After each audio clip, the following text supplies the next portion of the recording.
Praise the Lord. ദൈവനാമത്തിന് മഹത്വം ഉണ്ടാകട്ടെ. ഇന്നത്തെ വചനചിന്തയ്ക്കായി ഉൽപ്പത്തി പുസ്തകം 41 അധ്യായം 49 വാക്യം.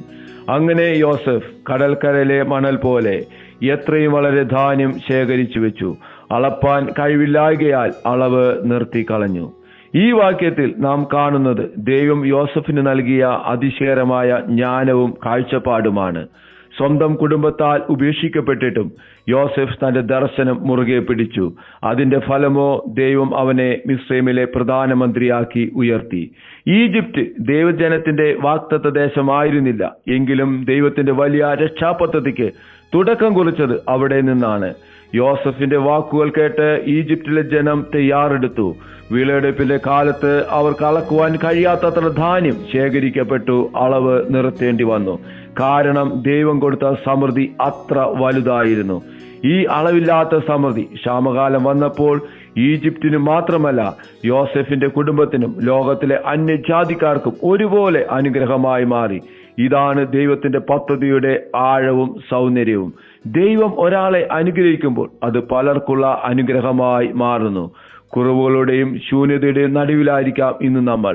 എന്നാൽ യോസഫിനെ സമൃദ്ധിയാൽ നിറച്ച ദൈവം ഇന്നും ജീവിക്കുന്നു. നമ്മുടെ ജീവിതം ദൈവത്തിന്റെ പദ്ധതിക്കായി നമുക്ക് സമർപ്പിക്കാം. അവിടുന്ന് നൽകുന്ന ജ്ഞാനം നമ്മൾക്ക് ഉപയോഗിക്കാം. അപ്പോൾ നമ്മുടെ ജീവിതവും അളക്കുവാൻ കഴിയാത്തത്ര നന്മയുടെയും അനുഗ്രഹത്തിന്റെയും ഒരു സംഭരണശാലയാക്കി ദൈവം മാറ്റുവാൻ ഇടയായിട്ട് തീരും. നമ്മൾ സന്തോഷിക്കുന്നതിനോടൊപ്പം നമ്മുടെ ജീവിതം മറ്റുള്ളവർക്ക് പ്രത്യാശയും ആശ്വാസം നൽകുന്ന ഉറവയാക്കി കർത്താവ് തീർക്കുവാൻ ഇടയായിട്ട് തീരും. നമ്മുടെ കുറവുകളുടെ നടുവിൽ ദൈവത്തിന്റെ സമൃദ്ധി കൊണ്ട് നിറയുവാനും നമ്മുടെ ജീവിതം മറ്റുള്ളവർക്ക് അനുഗ്രഹമായി തീരുവാനും ഇന്ന് കർത്താവ് അവന്റെ കൃപയാൽ നമ്മളെ നിറയ്ക്കട്ടെ. അതിനായി നമുക്ക് ഒരുമിച്ച് ഈ പ്രഭാതത്തിൽ പ്രാർത്ഥിക്കാം. സ്വർഗീയ പിതാവേ, ഞങ്ങൾ ഒരുമിച്ച് പ്രാർത്ഥിക്കുന്നു. യോസഫിനെ അങ്ങ് ഒരുക്കിയതുപോലെ ഞങ്ങളെയും നിന്റെ പദ്ധതിക്കായി ഒരുക്കണമേ എന്ന് ഞങ്ങൾ പ്രാർത്ഥിക്കുന്നു. ഞങ്ങളുടെ കുറവുകളിൽ നിന്റെ അളവില്ലാത്ത സമൃദ്ധി കൊണ്ട് നിറയ്ക്കണമേ എന്ന് പ്രാർത്ഥിക്കുന്നു.